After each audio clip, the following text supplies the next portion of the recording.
අපි හැමෝම AI ගැන කතා කරනවා නේද? ඒත් සාමාන්‍ය prompt engineering වලින් එහාට ගියේ AI තාක්ෂණයේ ඇත්තම බලය තියෙන්නේ කොතනද? ඉතින් මේ විග්‍රහයෙන් අපි කතා කරන්න යන්නේ AI තාක්ෂණයේ ගැඹුරුම සහ ප්‍රායෝගිකම පැතිකඩක් වන AI agents ගැනයි. Large language models වල ඉඳන් සම්පූර්ණයෙන්ම ස්වාධීනව වැඩ කරන පද්ධති දක්වා මේ සංකීර්ණ මාතෘකාව අපි පියවරෙන් පියවර හරිම සරලව තේරුම් ගනිමු. ඔන්න දැන් හැමතැනම ඇහෙන වචනයක් තමයි AI agents කියන එක. ඉතින් ඇත්තටම මොකක්ද මේක? ඇයි මේ තාක්ෂණය යන මේ තරම් ලොකු කතාබහක් ඇති වෙලා තියෙන්නේ? බය වෙන්න එපා. මේ විග්‍රහය අවසන් වෙනකොට මේ හැම ප්‍රශ්නයකටම පැහැදිලි උත්තරයක් ලැබිලා තියෙවි. හරි, අපි එහෙනම් මේ ගමන පටන් ගමුකෝ. අපි හැමෝටම හුරු පුරුදුම තැනින්.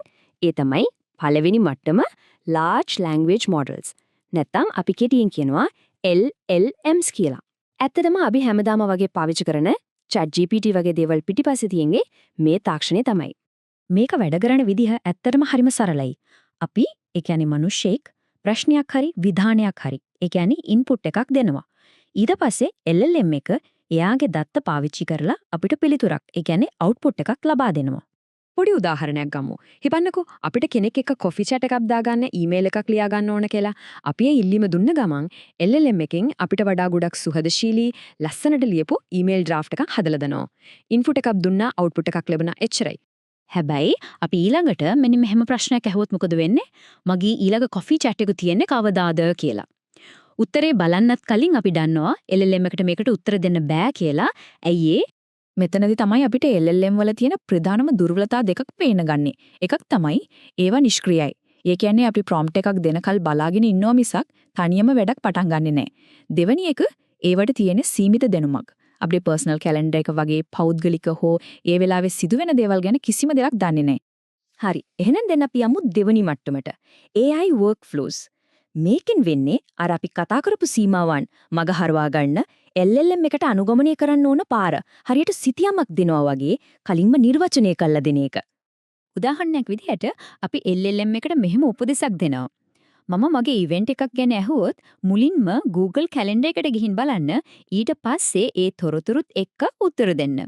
ඔන්න ඔය වගේ නිශ්චිත උපදෙස් මාලාවකට තමයි workflow එකක් කියන්නේ. ඉතින් මෙතනදී තේරුම් ගන්න ඕන වැදගත්ම දේ තමයි මේ workflow එකට පුළුවන් මිනිස්සෙක් විසින් ප්‍රෝග්‍රෑම් කරපු ඒ නිශ්චිත පියවර ටික විතරක්ම අනුගමනය කරන්න. ඒ පාරෙන් එහාට මෙහාට අඩියක්වත් තියන්න කිසිම හැකියාවක් නැහැ. අර අපි කතා කරපු කැලෙන්ඩර් උදාහරණය වගේ AI එකකට උත්තර දෙන්න කලින් Google Calendar එක වගේ බාහිර මූලාශ්‍රයකින් තොරතුරු හොයලා බලන්න ඉඩ දෙන එකට කියන ටෙක්නිකල් නමක් තමයි RAG. ඒ කියන්නේ Retrieval Augmented Generation. මේක ඇත්තටම AI workflow එකක තියෙන හරිම ප්‍රයෝජනවත් දෙයක්. මෙන්න ප්‍රායෝගික ලෝකෙන් උදාහරණයක්. හිතන්න සමාජ මාධ්‍ය පෝස්ට් හදන එක ඔටෝමේට් කරන workflow එකක්. පියවර 1. Google Sheets වල ප්‍රවෘත්ති links එකතු කරනවා. ඊළඟට ඒ ලිපි සාරාංශ කරනවා.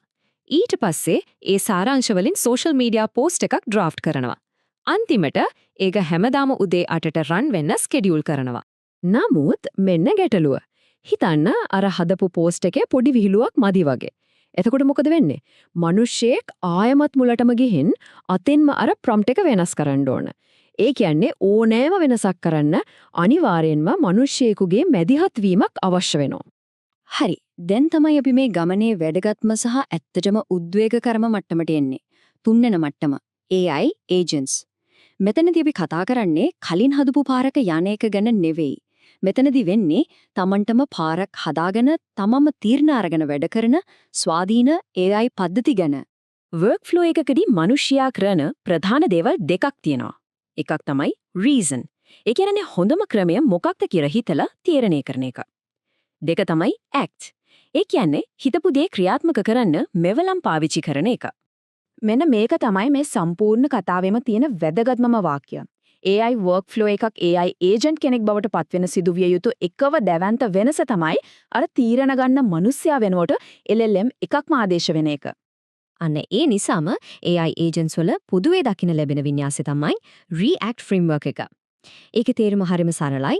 ඒජන්ට් කෙනෙක්ට reason ඒ කියන්නේ හේතු දක්වමින් හිතන්නත්, act ඒ කියන්නේ ක්‍රියා කරන්නත් පුරවන් වෙන්න ඕන කියන එකයි. AI ඒජන්ට් කෙනෙක්ගේ තවත් සුපිරිම හැකියාවක් තමයි iterate කරන එක.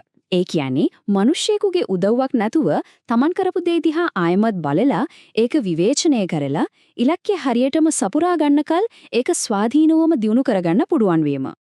හරි. එහෙනම් අපි මේ කතා කරපු හැමදේම එකට අරගෙන මේ මට්ටම් තුන අතර කියන ප්‍රධානම වෙනස මොකක්ද කියලා සරලව සාරාංශ කරලා බලමු. මේ සරල වගු දිහා බැලුවම අපට පැහැදිලි. LLM එකකදී පාලනය තියෙන මනුෂ්‍යයා අතේ. workflow එකකදී පාර හදන මනුෂ්‍යයා නිසා පාලනය තියෙන මනුෂ්‍යයා අතේමයි. නමුත් ඒජන්ට් කෙනෙක් ගත්තම ඉලක්කයක් දුන්නට පස්සේ ඒක ස්වාධීනව කරන නිසා පාලනය තියෙන LLM එක අතේ තීරණ ගන්න LLM එක. ඉතින් අපි ආපු ගමන් මගදී ආපහු හැරිලා බැලුවොත් මේක පරිණාමයක් සරලව ඉන්පුට් එකකට අවුට්පුට් එකක් දෙන LLM එකේ ඉඳන් මිනිස්සෙක් හදපු පාරක යන workflow එකේ හරහා අවසානයේදී ඉලක්කයක් දුන්නම Tamanම හිතලා ක්‍රියා කරලා ඒ ඉලක්කේ සපුරා ගන්න ඒජන්ට් දක්වා වූ ගමනක්. අවසාන වශයෙන් අපි හැමෝටම හිතන්න දෙයක් ඉතුරු කරනවා. AI එකට Taman විසින්ම තර්ක කරන්න, ක්‍රියා කරන්න සහ ඉගෙන ගන්න පුළුවන් වුණාම මනුෂ්‍යයන් විදියට අපි ඊළඟට ඒ AI එකට විසඳන්න දෙන්නේ මොන වගේ ගැටලු වෙයිද?